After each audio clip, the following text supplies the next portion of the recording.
The so-called Jack the Ripper murders were ritual bloodbaths. The victims were slaughtered according to the oaths of loyalty sworn by members of the Masonic religion.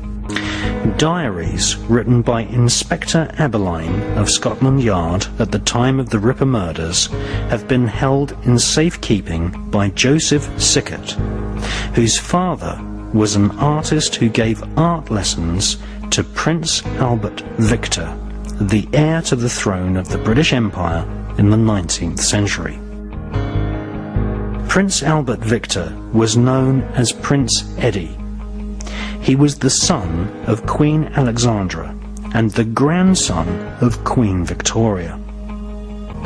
Often hissed in public, Queen Victoria was a German, and so was her husband.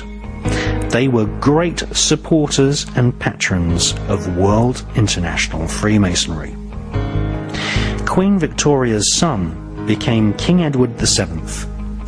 He was King of the United Kingdom of Great Britain and Ireland, King of the Commonwealth Realms, and the Emperor of India.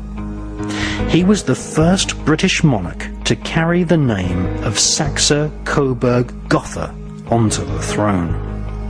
Edward VII was part of the Germanic royal dynasty which had sponsored the writing career of Adam Weishaupt, a Jesuit who had formed the Bavarian Illuminati in the 1770s. He lived in the town of Gotha, and his writing career was funded by the Saxe-Coburg dynasty, who came to the British throne through Edward VII. Edward VII was installed as Grand Master of British Freemasonry in 1875. He regularly appeared in public wearing the ceremonial uniform of a Masonic Grand Master. Like his Saxe-Coburg grandparents, King Edward VII was one of the biggest financial contributors to the Illuminati version of Freemasonry. He was crowned in 1901. The Bavarian Illuminati infiltrated the upper echelons of Freemasonry, preaching a secret doctrine of a new world order. Since the 1700s, the Bavarian Illuminati has fragmented into an invisible global network of secret societies, which includes the infamous Skull and Bones fraternity at Yale University in the United States. Adam Weishaupt's doctrine of a new world order was laid out in 3 books which he wrote in the later years of his life. Masonic lodges existed in several royal palaces, most notably in Kensington Palace, which was home to the Royal Alpha Lodge. It was here, in 1885, that King Edward VII initiated his own son, Prince Albert Victor, better known as Prince Eddie. Prince Eddie was genetically handicapped. Generation after generation of inbreeding within the Saxe-Coburg bloodline had resulted in Prince Eddie, the heir to the throne, being partially deaf. With typical cruelty, most of the royal family had no time for a partially deaf person, and Eddie's brother was groomed instead to take the throne after Edward VII died. Along with the great and the good of Victorian and Edwardian society, Prince Eddie spent much of his time enjoying himself at the taxpayer's expense in various brothels. Prince Eddie was a regular visitor of a homosexual paedophile brothel in Cleveland Street, London. Alistair Crowley, who claims to have been a member of the 1591 Studholme Masonic Lodge and also a visitor to the Royal Alpha Lodge at Kensington Palace, was in possession of love letters between Prince Eddie and a young boy at the brothel. This was a potential scandal for the heir to the throne. But the aristocracy supported the idea of paedophilia at the time. In fact, there was a revolt in the House of Lords when the age of consent was raised from 12 to 13 years of age. In fact, a much bigger scandal was soon to break, when it was revealed that Prince Eddie had made a young girl called Annie Crook pregnant. Prince Eddie had secretly married her, even though he was forbidden to marry a Roman Catholic. Officially, this meant that he would not be able to become king. It infuriated powerful Freemasons. Mixed with a potent dash of royal paedophilia and Aleister Crowley's collection of homosexual love letters between the prince and a young boy, the British establishment was facing perhaps the biggest scandal ever to have rocked the monarchy. They decided to do what the monarchy has always done: stage a massive cover-up operation. In 1885, Annie Crook was kidnapped from the sweet shop where she worked, and simultaneously Prince Eddie was forced into a carriage which galloped away in the opposite direction. It was the last the young newlywed couple ever saw of each other.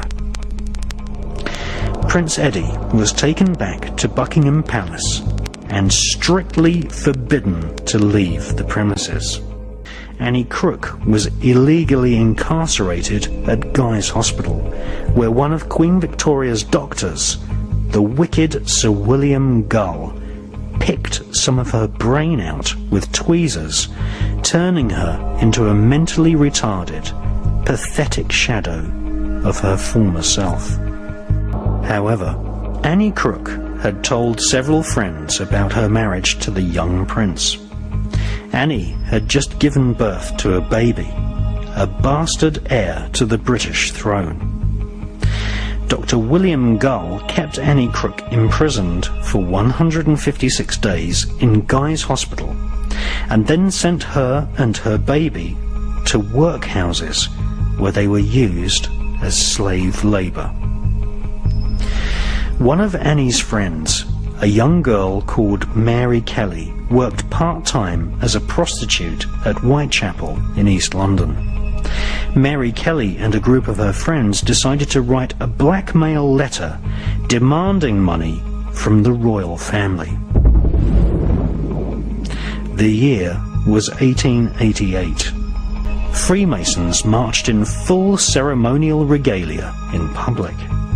The Bavarian Illuminati had splintered into a secret society inside another secret society. All the thrones of Europe were occupied by royal Masons.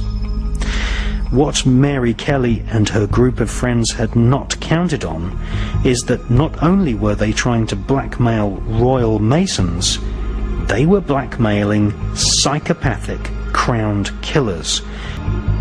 The occult powers behind the throne convened a special meeting at the Royal Alpha Lodge in Kensington Palace. This elite group of Masons called themselves Princes of the Blood Royal.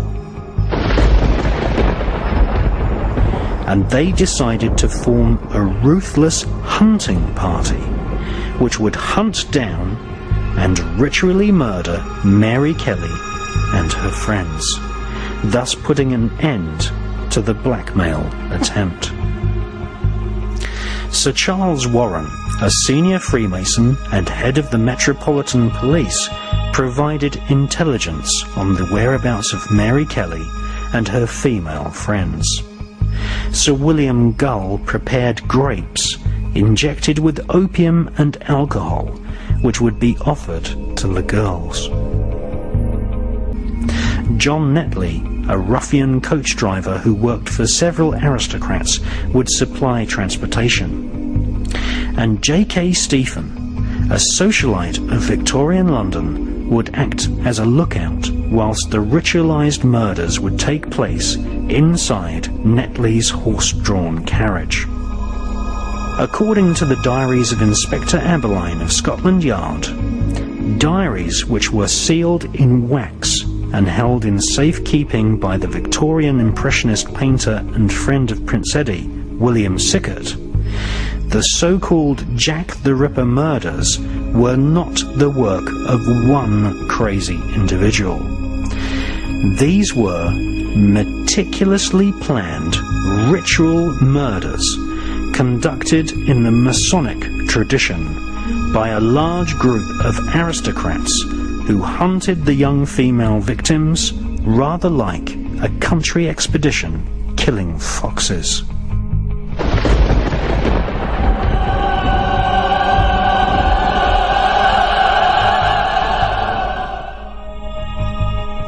So who was the leader of the Jack the Ripper gang?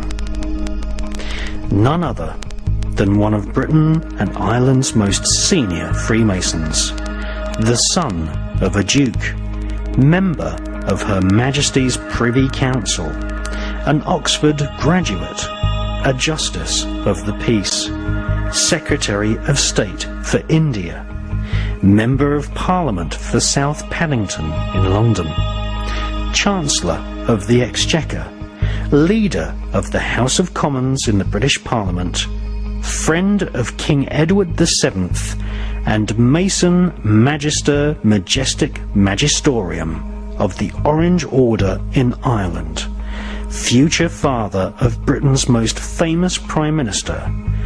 The leader of the Jack the Ripper gang was Lord Randolph Spencer Churchill.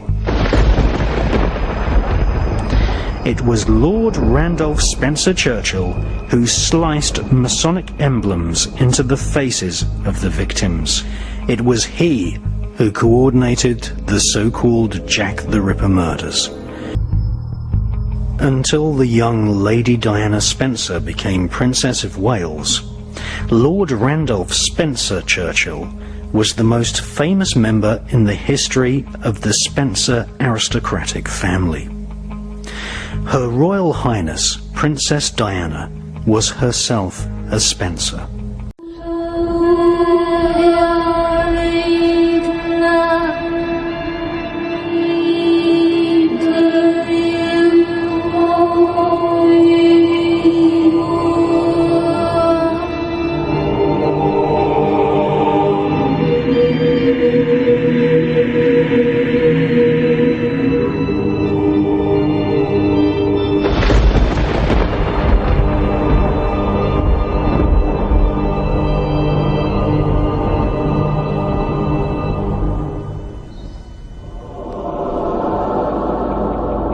Randolph Spencer Churchill was no stranger to the occult. He ripped and slashed the victims, slicing Masonic symbols into their faces. According to Masonic instruction, the internal organs of the victims were torn out and trailed over their left shoulder. For these murders were ritual sacrifices, a public warning to anyone who was considering to commit treason. When Prince Eddie learned of the evil partial lobotomy performed on his young Catholic wife, it was the final nail in the coffin for his sanity. However, the Masonic murderers had not completed their task. Lord Salisbury, the Prime Minister, now ordered Lord Randolph Spencer Churchill to kill Prince Eddie's wife and also their illegitimate bastard child. Luckily, Annie Crook escaped into the hinterland of obscure poverty. She gave her child, Alice Crook, to the artist friend of Prince Eddie, Walter Sickert, who moved to Dieppe in France. A romance eventually developed, and Walter Sickert married the young Alice Crook. They eventually had a child, a baby son, who is Joseph Sickert, the man who kept the diaries of Inspector Abberline and the truth about the Jack the Ripper murders secret for 5 decades. Still, the devilish cover-up plan had not ended. Prince Eddie himself then became the victim of a royal conspiracy. The Earl of Strathmore, who owned the huge Glamis Castle, was employed to imprison young Prince Eddie. The royal family lied to the entire world and announced Prince Eddie's death on the 14th of January 1892, whilst secretly keeping him prisoner in hidden chambers at Balmoral and eventually later at Glamis Castle. Balmoral Castle sits by the River Dee, just north of Lochnagar. It was here, at Balmoral, a Scottish stronghold standing nearly 1,000 feet above sea level, that was chosen as the place where Prince Eddie would be murdered. Lord Randolph Spencer Churchill and his coach driver, John Netley, were dispatched to Balmoral, where they pushed the young prince off a cliff. Amazingly, Prince Eddie survived the murder attempt and 2 days later crawled back to the gates of Balmoral, a shattered and broken man. It was here, at Glamis Castle, that Prince Eddie, his spirit broken, was imprisoned for the rest of his life. He died eventually in 1933, 41 years after the royal family had officially proclaimed him dead. His mother, Queen Alexandra, visited Prince Eddie just once. She took a photo of her son and sent it to her sister, who was the Empress of Russia, a picture of a broken-hearted man imprisoned against his will, sitting alone in a small chamber, painting pictures which no one would ever see.